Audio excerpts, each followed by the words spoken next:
আমরা এখন পৌঁছালাম সিনিয়র সিটিজেন হোম। এটা হচ্ছে চুয়াডাঙ্গায় দর্শনা হল্ট, মানে ইন্ডিয়া বর্ডারের কাছে। তো এখানে একজন বাংলা বাড়ি করছে, তা আমি এখন দুলাভাইয়ের কাছে আসলাম। দুলাভাই এখানে বেড়াতে আসছে, তো এই বাংলা বাড়িতে আমরা এখন প্রবেশ করব।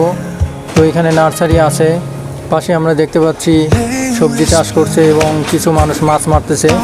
তো আমরা এই মাছগুলা কিনলাম, বিলের মাছ। এই কালো গেঞ্জি পরা এই ছেলেটা হচ্ছে কেয়ারটেকার, এখানে পরিচর্যা করে। নার্সারি আছে, ভালো ভালো জাতের আম গাছ, বিভিন্ন ধরনের ফলের গাছ, ঔষধি গাছ, ফুলের গাছ। এটা হচ্ছে সিরাজুল ভাই, এই প্রতিষ্ঠানের মালিক।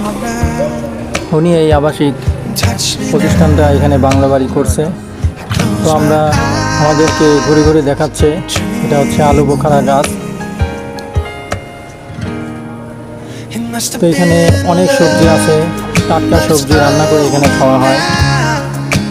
এখানে মুরগি পালন করার ব্যবস্থা আছে, গরু, ছাগল, হাঁস, মুরগি সব কিছু এখানে বাংলো বাড়ির মতো একটা বাংলো বাড়ি বলা চলে। তো এখানে সব রুম করা হয়েছে, কিছুদিনের মধ্যে সেগুলো আবার চালু হবে, খামার আবার শুরু করবে। তো আমরা এই মাছগুলো 1000 টাকা দিয়ে কিনলাম। এখানে সব দেশি মাছ আছে, টাকি, শোয়েল, তারপরে কই মাছ। তো আমরা এখন রিসেপশন দেখতে পাচ্ছি, রিসেপশন পাশেই হলো বেড দেখতে পাচ্ছি। এখানে যে কোনো মানুষ, বাংলাদেশের যে কোনো মানুষ এখানে থাকতে পারবে। থাকা খাওয়া মিলে সম্পূর্ণ প্রতিদিন 500 টাকা করে খরচ।